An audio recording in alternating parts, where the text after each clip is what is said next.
Welcome to the Dawg and Gus show. What's up, dog? Not much. You? You had a minute there, eh? Yeah. It's a rough start to the day. So we went. What are we talking about? Well, today? we went to see Eric Church, right? But what? Almost 2 weeks ago. Yeah, it was fucking awesome. It was an amazing show. He puts on a hell of a show. But it came to mind that this guy. We should tell the story too, though. Like we had 300 level tickets that we got for $25. We get there, we get put. They said the thing's closed. We go to the table. And all of a sudden, we have 100 level tickets, and I could throw a football to him. Yeah, it was terrible. It was terrible being that close to him. It was awful. It was awful. And he just rocked the house. He was amazing. Anyway, it kind of brought to mind because he's been mentioned as one of the newer country acts. It's kind of like taking up the old the history of being an outlaw country guy. Outlaw. So I thought today would be a good day to talk about Outlaw Country and where it came from and why it appeared. We're basically talking about stuff that we love too. Yeah, absolutely. Johnny Cash, Merle Haggard, Waylon Jennings, Waylon Jennings, and even some names that you wouldn't think were really outlaw country, but they were and we'll explain why they were considered outlaw country. Yeah. On our talk today. So Outlaw Country is an important part of country music history. First pioneered by several artists in the 1970s, although the exact origin of outlaw country is credited to different artists, there's a common theme. The outlaw country artists wanted the freedom to write, perform, and record their own way. So what does that mean, Dog? Well, it kind of went, the blurb that we got here, when rock and roll started to come about, Elvis, Jerry Lee Lewis, all those guys started to get more popular. Traditional country music, the Hank Williams and all that kind of twangy stuff with lots of steel guitar and fiddle and stuff. There's a tear in that's beer. Yeah, anyway. But anyway, that started to dwindle, like because rock and roll was getting more popular and stuff. So Nashville's response to that was to ditch the fiddle, ditch the steel guitar, and put in more formulaic stuff. So it sounded very, very like it was off an assembly line. And that's what Nashville wanted to do. And what you just said, these artists that wanted their freedom to write their songs and sing their songs the way they wanted to, didn't fit in. Yep. And Nashville was a force, still is, in dictating what was country music coming out of Nashville. Basically, it saved country music. Yeah. Yeah, the Nashville sound. Yeah, they tried to. Yeah. Yeah, but then they kind of sprouted off a whole new country outlaw genre of some of the biggest acts that you know today kind of left Nashville and went other places like to Texas, to Tucson, and to other places in Texas, and also the West Coast. Really, West Coast? Yep. Okay. Well, the Bakersfield sound wasn't That's really. true. It wasn't outlaw, but some of the bigger names were there. Like Merle was a Bakersfield guy. Dwight Yoakam emulated him. Buck Owens, stuff like guys that didn't really fit into the Nashville sound as it was at that time. Yeah, fair enough. Okay. Yeah, so I guess they negotiated with RCA and major labels to write and produce their own albums. So they wanted musical freedom, basically. Yep. Big names like Bobby Bare, Willie Nelson, and Waylon Jennings are all outlaw country singers. They're considered that, yeah. So mainstream Nashville was dismissed by outlaw country artists, like you were just saying, and they went to, it says Lubbock, but I think it's Luckenbach. No, it's Lubbock. Yeah. Lubbock, Texas. Lubbock, Texas, and then there's Luckenbach, Texas. Let's go to Luckenbach, Texas. I love that song, actually. Awesome song. So some famous outlaw country singers, and the number one that shows up is like my number one in all time, I think. It's Waylon Jennings. Yes, sir. So he's from Texas. He was discovered by Buddy Holly. I did not know that. He played in Buddy Holly's band. That's crazy. Mm-hmm. Wow. Peggy Sue. I wonder if he ever sang that song. And he roomed with Johnny Cash in Nashville, which makes sense. I mean, the Highwaymen, right? Well, that became about years later. Yeah. They put some good tunes out together. They did. Because it was a very small community, this outlaw community, so they all jammed together. It wouldn't be unusual to see Waylon and Johnny and Merle and them all in the same room. Yeah. And amazing that would be. Yeah, so he bucked the RCA studio system. Yep. And just went and played regular old country music. And that was tough at the time because Nashville was the beacon for country music, right? That's if you wanted to be a country music star, Nashville was the place to go. Like it is now too, right? Like, it still is now, yes, but it's changed. Well, it had to. Yeah. If it's going to survive, it had to change and change. But there's like the Grand Ole Opry is like the beacon of country music, and it hasn't changed very much. Yeah. So you're not going to see a lot of the like the outlaw types now playing the Grand Ole Opry. Okay. Still. Sounds good. I mean, But another one, and one of my faves, Merle Haggard. Yeah. He's from Bakersfield, so California. So anyway, they had that whole sound out there, him, Buck Owens, amazing artists and stuff, but they didn't fit into that Nashville niche, right? So they're just basically the Nashville guys are like, no, sorry, we're not gonna do that. So they had to go, oh, okay, so we'll do our own thing, and thankfully they did because they put out amazing music. Yeah, because I mean, Church is a Bakersfield guy, isn't he? I think so. Yeah, he's from Texas. Well, he's a big Merle fan too, right? Yeah. I think he's idolizes Merle Haggard, and who wouldn't? Yeah, exactly. Merle's awesome. Yeah, but I mean, he could have got his outlaw image as well from being in prison. He was a rebel. Yep, Merle Haggard. He sure was. Yeah. What is it? Being in and out of prison until Johnny Cash encouraged him to talk about it so that the tabloids wouldn't be able to. Exactly. Get ahead of it. Mama Tried and Sing Me Back Home were songs that came from that. Oh, that Mama Tried. It's a good track. It's a terrible track. No, it's one of my favorite tracks of his of all time. Oh, it's a good song. I like one of the songs I like by him is The Running Kind. Yeah. Yeah. I don't know that one. Yeah, it's a great tune. The Running Kind. Yeah, I mean, I we like could we could spend 2 hours just listing off Merle Haggard songs. It's true. It's true. Yeah. Well, I mean, one of his songs that's with Willie is Poncho and Lefty, and that's like my favorite song. One of my favorite songs. Yeah, all time. Yeah, that was actually written by somebody else. Who wrote it? His name is. It'll come back to me. Talk about the next guy on the list, and I'll interrupt you when I remember. Johnny Cash. There you go. Johnny. He is like, I would say, because he's the Man in Black, everybody thinks he's the epitome of outlaw. I didn't know he was from Arkansas. Yep. Dyes. D-Y-E-S, Arkansas. Oh yeah. I'm rereading his autobiography right now. Oh yeah. Yep. And Cool. his upbringing was sparse, man. It was not good. Well, a lot of Back people in the weren't. day, right? Like, Yeah. man, that's, coming after a war, and then also Great Depression was before that. I mean, I don't know when Johnny was born. I think he was born 1930, maybe? He was born, during the Depression. Yeah. Like, I think he was a couple years old when it hit. Yeah. If I remember correctly. Yeah, anyway, so you would be sparse for sure. Yeah. I didn't. Is Sam Elliott that he went on to record for Sam Elliott at Sun Records? That's not the same Sam Elliott. No. No. Sun Records was based in Memphis. Oh, okay. Yeah. Cool. Yeah, and Elvis recorded there. All the big. They used to call it. There was a $1 Million foursome or something. It was like Cash, Presley, Jerry Lee Lewis, and Carl Perkins. Oh wow. Blue Suede Shoes. Yeah. To interrupt and answer the other question, Townes Van Zandt Okay. wrote Poncho and Lefty. Fair enough. Yeah, and he's another one that's not mentioned as much, but he's very much. A lot of guys followed him. Guy Clark. These are guys that you don't hear a lot about. Amazing artists, amazing singer songwriters.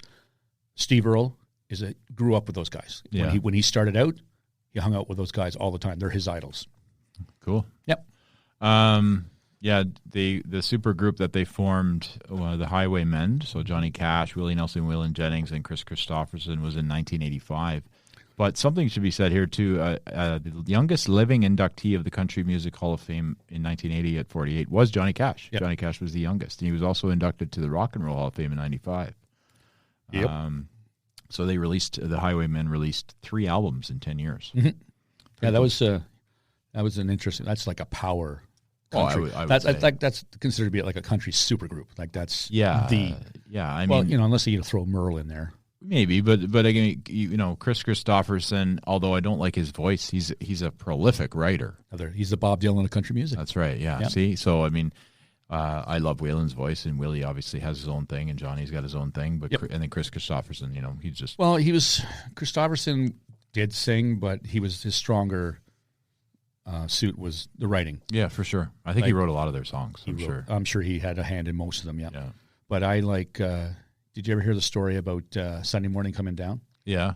He wrote that song. I didn't hear it. Sorry, but yeah. He Johnny Cash used to have a variety show. Right. It lasted 2 years, and it was on TV and stuff. And the producers, he was going to have Chris Christopherson on, and the producers were like, "You're singing that song?" He said, "Yep." He goes, "But you can't say, 'Wishing I Was Stoned.'" because that's one of the lyrics in it, right? Yeah. So anyway, Cash is like, okay, whatever, and it's live. So you can't edit back in that day, right? You couldn't edit it out. So Johnny Cash is like, sure, whatever you guys want. You guys are the producers and stuff. And then Christopherson was like, really? That's not the way I wrote the song, man. Like, so he was a little despondent about it. And then Cash sang it the way it was supposed to be sung. And Christopherson was like, you're my idol. But Johnny would have on people that the Nashville area would shun. Bob Dylan wasn't welcome in Nashville. Really? Nope. Why? Because he's from New York? He's a folk singer, not a country singer. Nashville was seriously like very stringent on who could play in Nashville, who could record in Nashville. And Johnny was like, it's my variety show. I'll put on whoever I want. So he became friends with Dylan, Christopherson, all these other amazing artists. Johnny Cash was like, come on my show. And that's what they did. Yeah, that's cool. Yep. I mean, they have a pretty good. So the Girl from North Country is the Bob Dylan and Johnny Cash song. Yeah, it's a great song. Yeah, he gave.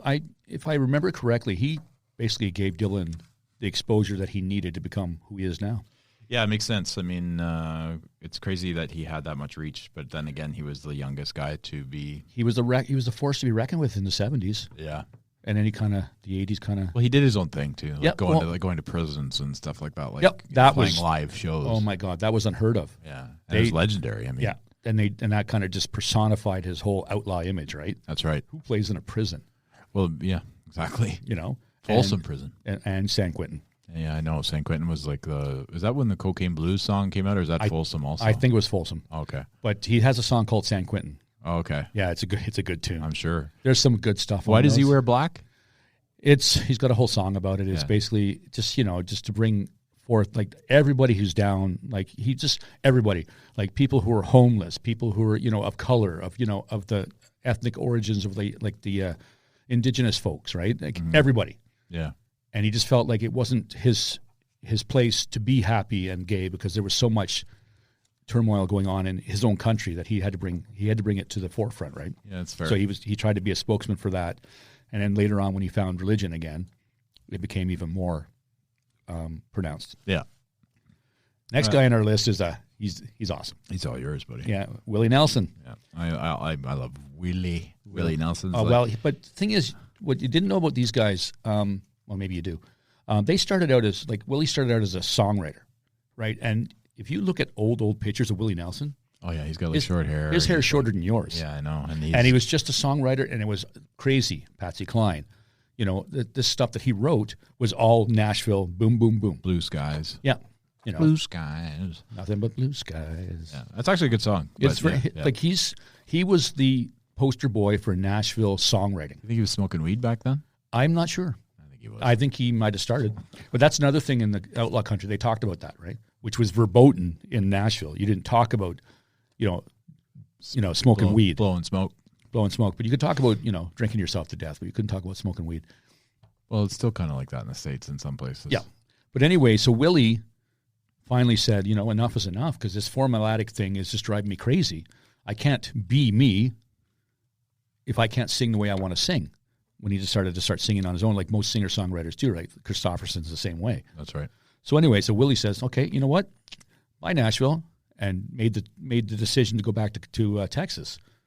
Huge decision to make because he was making good bank in Nashville writing songs, and then he goes back to Texas, and then the rest is legend. Yeah, it is legend. Yep. It's Patsy Cline's biggest hit was the one he wrote. So she had a few, and that she was had a one great of the voice, but certainly. Oh my God, she did. Yeah, but that for sure. Yeah, he's unique. So yeah, you're right. Austin, Texas, the heart of the hippie music scene. Mm-hmm. Yeah. Mm-hmm. And of course, when hey, Willie's down in Texas, let's go down and see Willie. So Johnny and Merle and Waylon all made it down to Texas, and just even more amped up the whole country outlaw thing, right? Yeah, and this was like in the '60s, right? Yeah, 70s. Yeah. Okay. Yeah, crazy. Mm-hmm. Interesting name on the list here. Not at all. No, because not at all. No, I love him so much. He's so Chris Stapleton. Amazing artist. He's the savior of country music. That's what they call him. That's we have some doubters. Well, because obviously you love Garth Brooks, and so do I. But you think about other than Garth Brooks, and between Garth Brooks and Dwight Yoakam times, and then to now. Yeah. There's been Luke Bryan. Okay, There's been some Jason Aldean I like. Yeah, but they're not. But they're not like no country. They're a band, right? They're country pop. I mean, they are country, but they're poppy. But pop music is just popular music, right? So even Shania and all that, like all that stuff was pop music. Yeah, Shania wasn't. She is country, but she's at the same. It kind of splintered off in the '80s, like with Kenny Rogers and our friend Dolly when they started doing. It became pop. Yeah, and then popular pop, and it kind of that whole vein. Garth Brooks, Alan Jackson, Clint Black, they all came out around the same time. Steve Earle, and it was kind of because they put them into categories, right? You're a hat act or you weren't a hat act. Yeah. And so obviously Jackson, and Black, and Garth were all hat acts, right? Yeah. Steve wasn't, but Steve was kind of still on the fringes because he's considered to be he's an outlaw, one of these guys. Well, we'll talk about him. Yeah, but then Chris Stapleton comes along. Yeah, so he's the savior of. But what I didn't know is he was a prolific writer also. I knew that, and he didn't sing. Like Nope. you wouldn't hear his voice until a few years ago, and then you hear his voice, and it's like he can melt butter. I think. That's my partner Megan. She said that was what it sounds like he can melt butter with his voice. It's amazing. It's amazing, like to listen to his voice and just get the reaction from people who don't like country music. Yeah, and then he starts singing Tennessee Whiskey, and they're like, "Oh, what a you get song." to see them. It's just the reaction. It's just fun to watch people who have never heard it before and watch them react to it. He sounds the same live, by the way. I saw him live, and he's incredible. Yep. But we had. I would see him every time he comes to Ottawa. I would be in on that. Yeah. So he's like a poster boy for modern country, although he doesn't look like a poster boy. No, he looks like he should be the outlaw country. Yeah, he is. Long hair, beard, and yeah. overweight. Yeah. Well, I mean, are they supposed to be fit and good looking? No, it doesn't matter. I'm just saying, like, yeah, you can be rough and rugged. And he kind of looks like he could ride a horse out of there, that's basically. Or punch a cow. That's right. Yeah.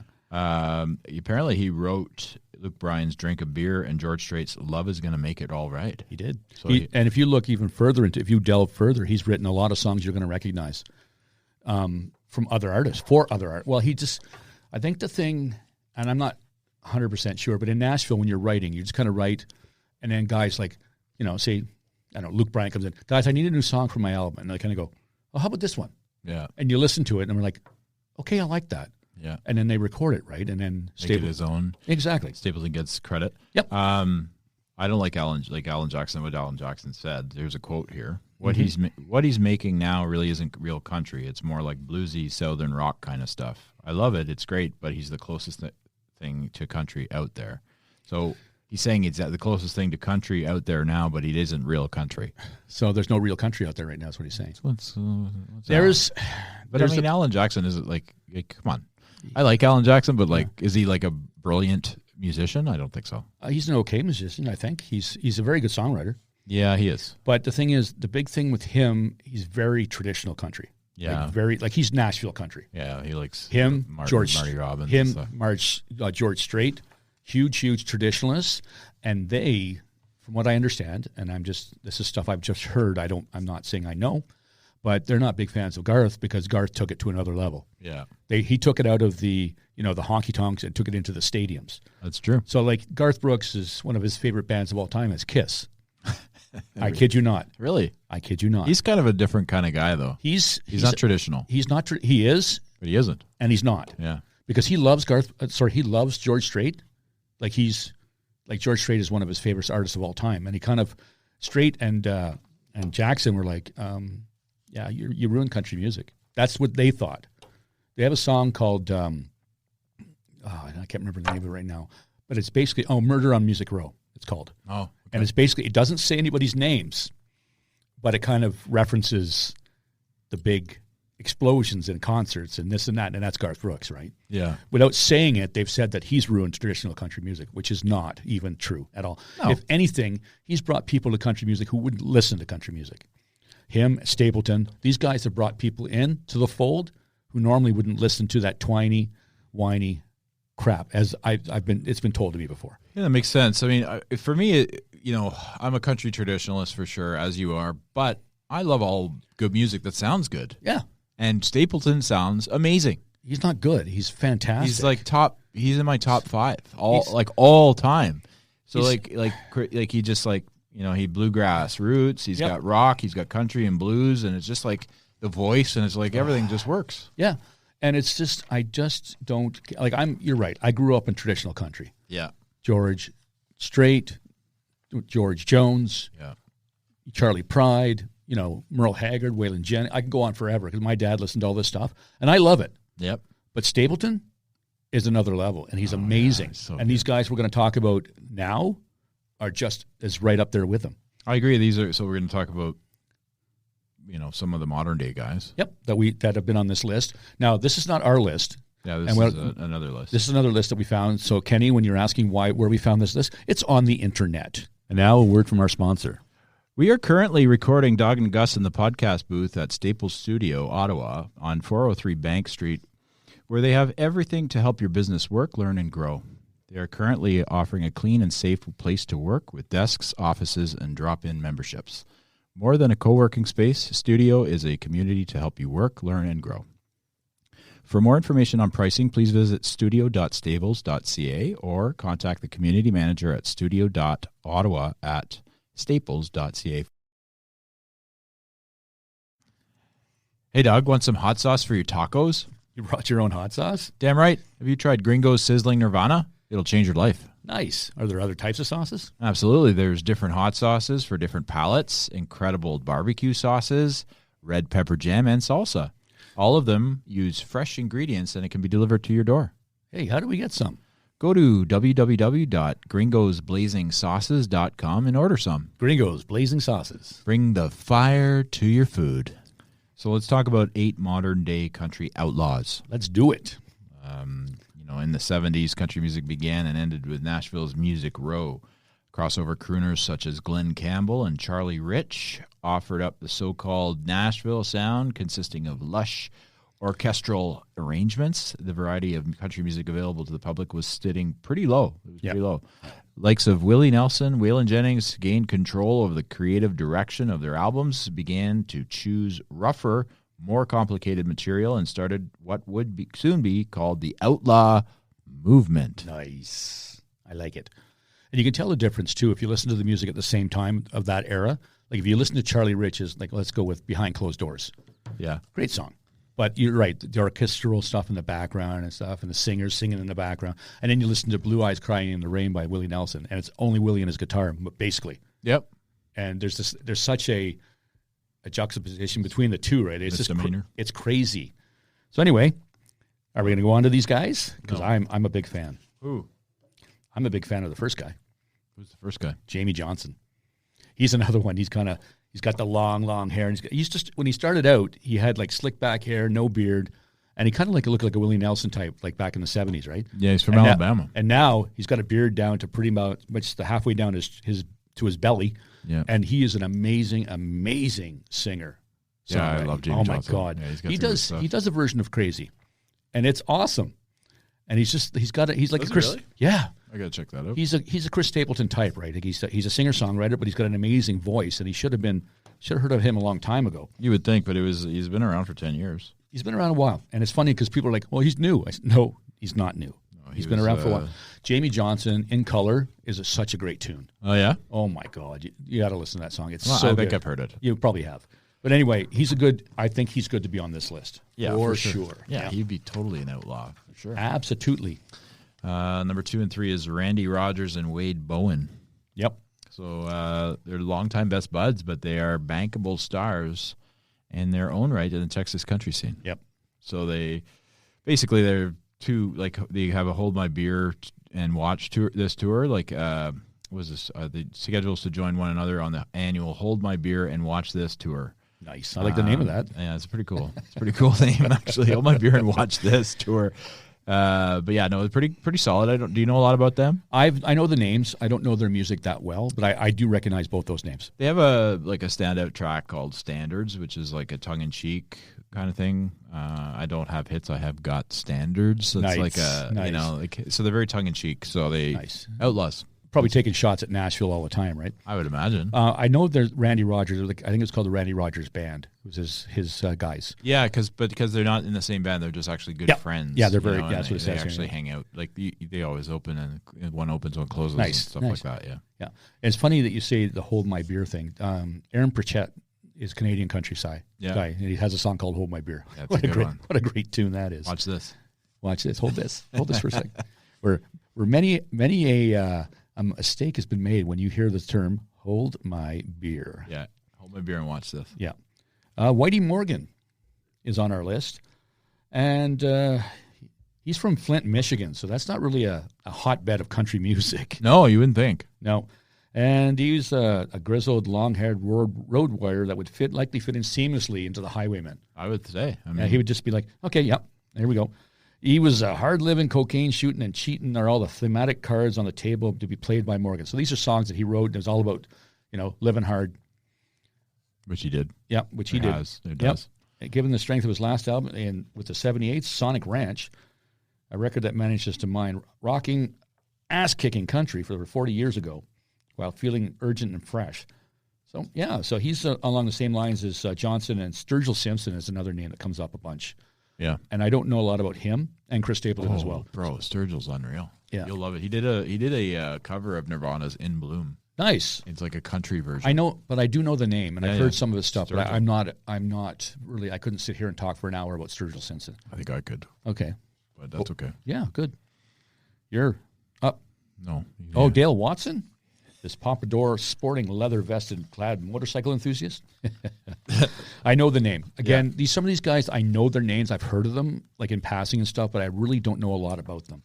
So apparently, thanks to his 2013 LP, El Rancho Azul, and his newest release, Call Me Insane, Watson makes pure honky-tonk music even in this millennium, which is awesome. Yeah. We need to have honky-tonk music. Honky tonk. Yeah. I do love a good honky tonk music. Yes, sir. Yeah. I want to rip up with honky tonk. Is our guy on this list? I didn't look at the whole list. Who's your He's guy? not. He's not on this list. Eric? Well, we'll talk about him in a few minutes anyway. Oh yeah, for sure. These are all kind of. I think these are like newer ones and sort of up and coming. Oh no, Dale Watson's been around a long time. So if okay. yeah. So but I think but not like 40 years or something. Anyway, you go on to the next one. I have never heard of this person. Lara Lynn. You probably heard her song in True Detective. Nope. Never watched it. You should. It's pretty good. Thanks. She's from Georgia. She's in Nashville. She's when Colin Farrell and Vince Vaughn are sitting in a dingy bar by themselves on multiple occasions, she's playing that song. Oh, her songs are playing in the background? Yeah. Cool. Yeah. And she's kind of got like a really a very distinctive voice. Yeah. Yeah, I think you'd like her actually. I'm gonna have to look her up for sure, because I honestly have never heard of this person. I would, me, I hear something new, I'm gonna check it out. Yeah, I'm gonna check that out on the way home. As you should. I should. All right, so up next we have Crooks, and it started as a two-piece act in 2007, led by singer Josh Mazur. Hailed from the same musical city as Dale Watson calls home. Good old Dale Watson. Good old Dale. Yeah. He comes back up on us again. Yeah, and they were. I don't know. They just kind of now up with. They have 6 members now, including an accordion player. Nice, because you can get some good honky tonk with accordion players. Oh yeah, yeah. It's the like, Mavericks. It's like one of the standards of back in the day. Well, yeah, the Mavericks have an amazing accordion player. Oh really? That plays on there. Yeah. Oh cool. And you need to see them live. Oh, I will. Uh-huh. So Nikki Lane is the last one. Is a name I recognize. Okay. Yeah. She's one of the greatest country albums of 2004 was All or Nothing. I don't know that one, but I would like to know that one. I think we're gonna have to look that up and check it out. Yeah, she's like she's revved up barn burner. She's kind of like she gets you going apparently. Do you recognize the name who produced it? Yes, there it is. Townes Van Zandt. No. A tragic outlaw hero in his own right. Yep. What happened? Was the tragedy? He died. Well, I know young, and he died young. Oh, really? Yeah. He's a interesting cat, and there's a lot of people that gravitated to him, a lot of big names that knew him and hung out with him. But I'm talking about Dan Auerbach, who produced the album. Yeah. You know who he is, right? Yeah. Yeah. Well, didn't he produce a lot of Chris Stapleton stuff? I also believe he's in the Black Keys. Isn't that Auerbach? Oh, you're right. Yeah.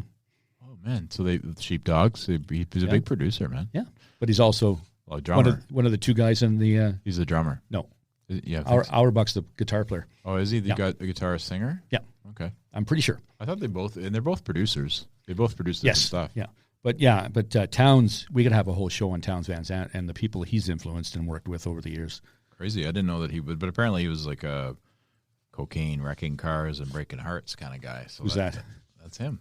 Oh, yeah. Towns Van Zandt. No, Towns, well, yeah, I think that's where our friend that we like a lot, Steve Earle, I think that's where he picked up a bunch of his habits. Yeah, Steve likes some habits, eh? He had a few. Yeah. Yeah. But that's the thing. Married a bunch of times. I think he's up to, 8? Oh, my God. No judgment. No. But the thing is, they used to have, from what I understand, I've read a bunch of stuff on Steve Earle, and Guy Clark, Towns Van Zandt, Emmylou Harris, Rodney Crowell. These are all singer-songwriters, amazing in their own right. But they used to hang out together and write songs and have like a music circle and say, okay, you know what, guys, let's just do this. And the talent in that room is beyond amazing. Yeah. You know, I mean, in their own right, they're all superstars. But to have them all in the same room going, you know what, hey, why don't we do this song? Okay. You can just sit them like sitting around in a circle going, okay, so what do you want to sing now? I would like to be a fly on the wall on that happening. Yeah, that'd be pretty chill. I think it'd be pretty crazy, actually. Yeah. That'd be a crazy room, lots of smoke. There might be a little bit of smoke and coke. Smoke and coke, baby. Smoke and coke. A little Saturday night. But I think Steve's go-to drug was heroin, though. Yeah, it really ruined him, actually, for a bit. It messed him up big time. I heard a story. Actually, I read it. When he went to jail, because he got in a lot of trouble with the law, apparently our friend Waylon, where was it? Waylon, apparently wore a bandana with Steve Earle's face on it, just to say, hey, man, we're thinking about you. And when he got out, I guess it's the process of getting clean, right? You have to come face to face with all this shit that you did and people that you're wrong and stuff. You have to amend. Yeah, you have to do your amends, right? Well, apparently he broke down when he heard what Waylon had done, because he was just like, because Waylon's his buddy, right? And it's like, hey, man, I was there with you the whole time. I got your, because Steve Earle was known for wearing a bandana, right? He always had it around his wrist. He still does. Yeah, around his wrist and stuff. So it kind of like, to hear Waylon going, yeah, I had one buddy. Yeah, I got your back. Steve going, cool. Yeah, Waylon's like, I don't know. I think that he's one of the dudes, right? Like he just sort of took care of everybody. He seems like that was the type he was. And Cash was the same way, because when Steve Earle was in prison, 3 people wrote him. Johnny Cash was one of them. Waylon was another one.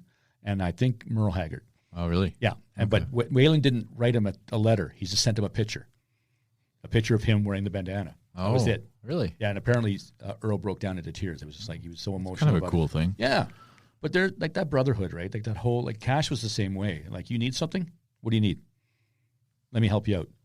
You know what I mean? There was no, let me think about it. It's like, okay, you're in trouble?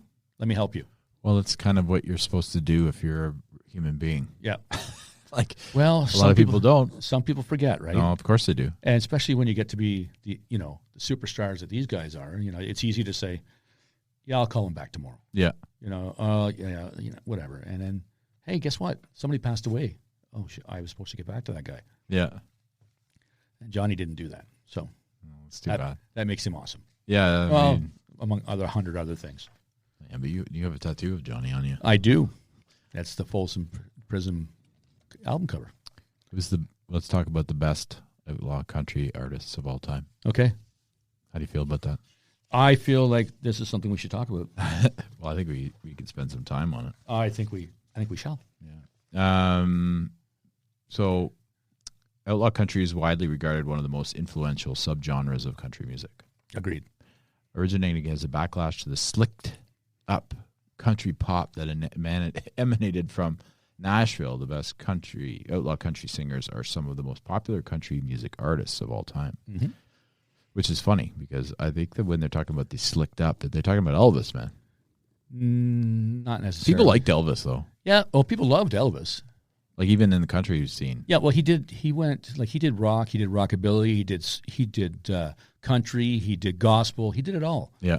Right? And he's, like I told you earlier when we were talking on the phone and stuff, Elvis is one of the reasons why Nashville went to that sound, because the rock and roll was coming, and Elvis was like one of the front liners of the new rock and roll coming out, right? Him, Jerry Lee Lewis, Carl Perkins, all those guys, the Everly Brothers, they're all pushing the country music out of the way, saying, hey, we got this new way to play, and it's called rock and roll. And so country's kind of going this way, right? And that's why they came up with the Nashville sound to fight back, and it didn't work so well. It kind of did and didn't. Well, I think it's a good thing that they did it, because it sort of brought on the better country. Well, you know what? It did. Everything happens for a reason. That's right. And happy it did, because these artists that, kind of went off on their own and did the outlaw country are amazing. Yeah. It's true. Yeah. I mean, like, again, we're bringing up the same names of outlaw country, like the kind of the four that you'd have on the hill. Our Mount Rushmore of country music outlaws. Johnny Cash. Yes, sir. Merle Haggard. Yes, sir. Waylon Jennings. Willie Nelson. And then they added Hank Williams. He's a badass. He would be more. He'd be more traditional country Nashville stuff, but because of his proclivity for drugs and stuff, and just his. He liked the heroin, eh? He did. That's how he died. He overdosed in the back of a limo. Really? Yeah. Crazy. And between that, what about Junior? He was just more drinking and weed, right? Drinking and weed, and he was going the same way as his dad till he had a bad accident. Right? He fell off a mountain while mountain climbing. Wow. Yeah, and scarred himself up big time. That's why he has the beard. Yeah.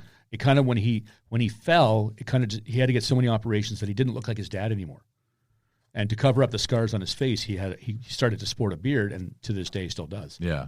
So I think he would be a little bit more. He's a little more outside of Nashville, because I think his dad got a bad rap from Nashville because he wasn't towing the party line, right? Because back in the day, you didn't know that people were doing drugs in Nashville, and if you did, it was one of the biggest secrets there.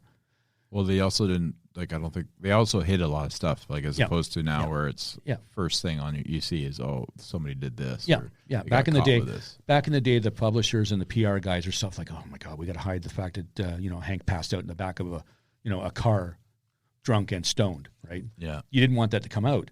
And in outlaw country, you want it to come out. That's right. Oh, yeah, I was partying out hard, man, smoking my dope and doing coke, and we did the show, and then I passed out. And yeah, so Nashville was very much shunning that, right? Yeah, that's pretty good. Thank you. So you also sound like you're from like a beach bum in California. Yeah, a bit of both. Dude, I was like totally surfing. You generally think of those artists when you're thinking of, outlaw country. Absolutely, yeah. Like who's your favorite today? Outlaw country. I mean, Chris Stapleton's right there. Chris Stapleton's up there. Is Eric Church on that? Of course he would be. Yeah. He would be top 5. But the one that I'm going to say is Gary Allan.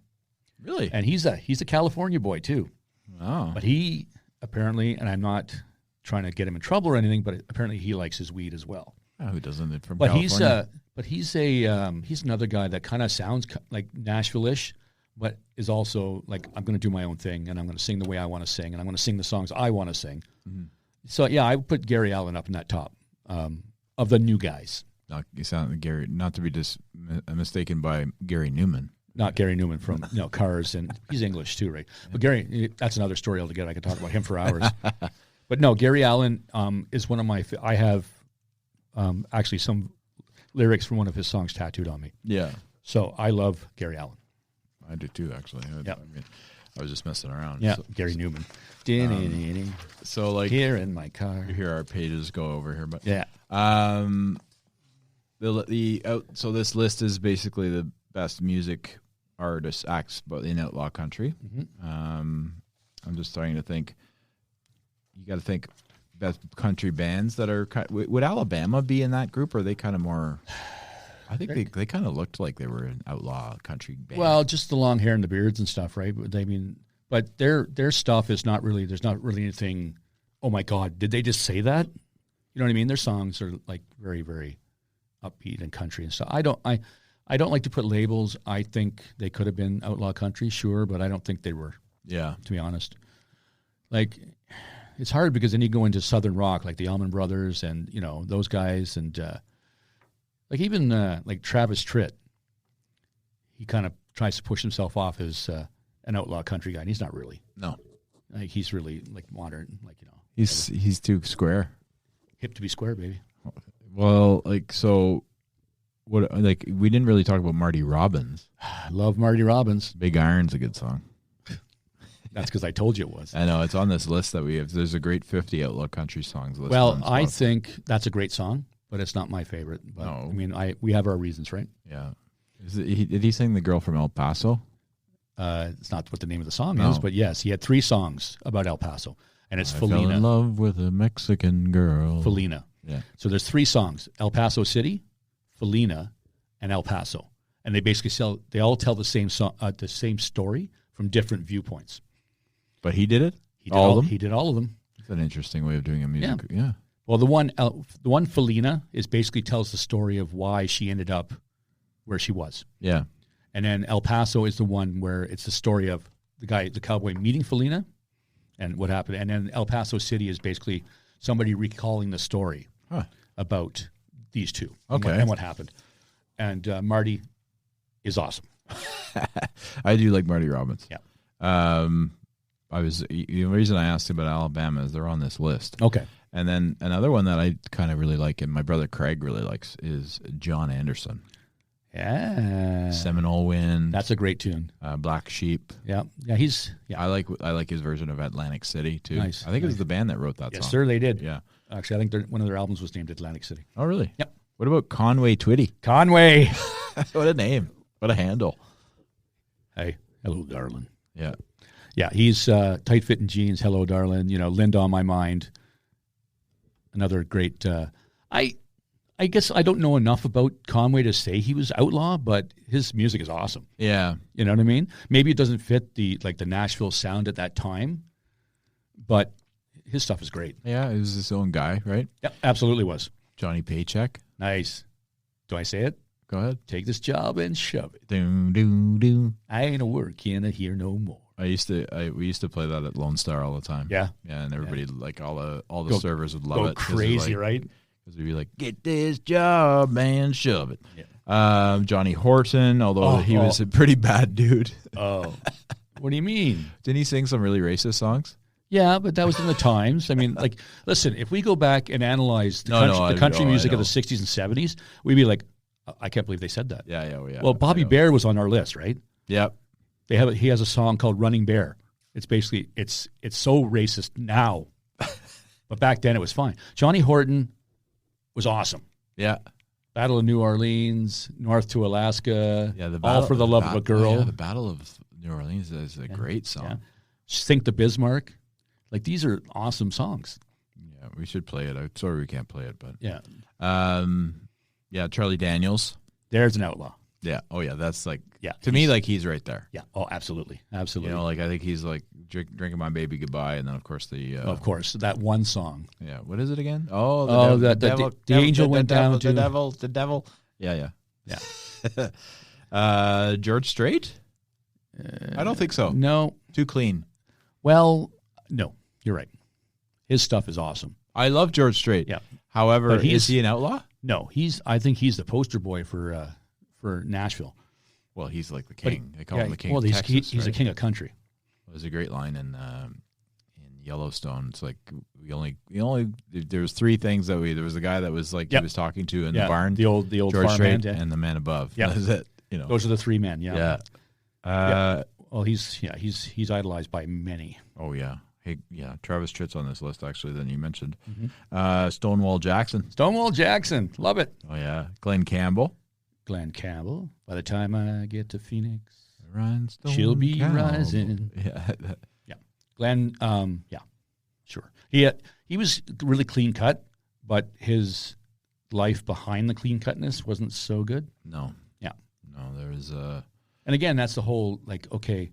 We need this clean-cut image because this is what we need to sell, so we need to hide the fact that you're a boozer and you're this and that, right? What about Jim Ed Brown? Jim Ed Brown. Yeah, my dad loved him. Yeah, Papa Top. Papa Top. Alan Jackson does a good version of that song. Yeah, he does. Yeah, there's and Stacey Dean Campbell. Oh, yeah. Yeah, my guy. Nice. Yeah. I don't know, for me, for if I was to say my favorite, what's your favorite Outlaw Country song? Oh. That's tough. I'll give you a few. Okay. Well, we had, I told you about a guy earlier, David Allan Coe. Jack Daniels, if you please. Yeah. But the song I'm liking about his right now is She Doesn't Call Me By My Name. Such a good tune. Yeah. My God. You have to listen to it because he talks about the quintessential country music song where you talk about booze, you talk about your mama, you talk about a truck. And he mentions all that stuff in that song, but it's just the way it's put together. It's an amazing song to listen to. I'll have to check it out. Yeah, it's fun. You'll like it. I think you'll like it a lot. So throw some at me.